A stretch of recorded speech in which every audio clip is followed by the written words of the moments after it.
2025-26 assessment വർഷത്തിലെ ആദായനികുതി റിട്ടേണുകൾ സമർപ്പിക്കുന്നതിനുള്ള സമയപരിധി സെപ്റ്റംബർ 16-നാണ് അവസാനിച്ചത്. ഇതുവരെ ആദായനികുതി വകുപ്പിന് 7 കോടിയിലധികം റിട്ടേണുകളാണ് ലഭിച്ചത്.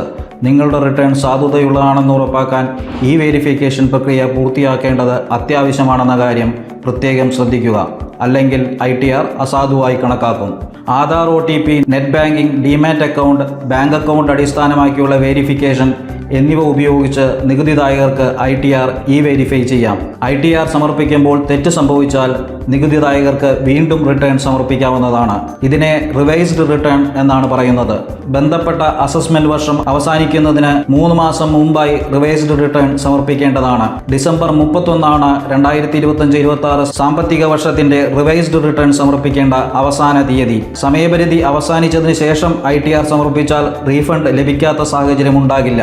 വ്യക്തമായ കാരണങ്ങളോടെ വൈകി സമർപ്പിക്കുന്ന റിട്ടേൺ ക്യാരി ഫോർവേഡ് ആനുകൂല്യങ്ങളോടെ പരിഗണിക്കുന്നതാണ്.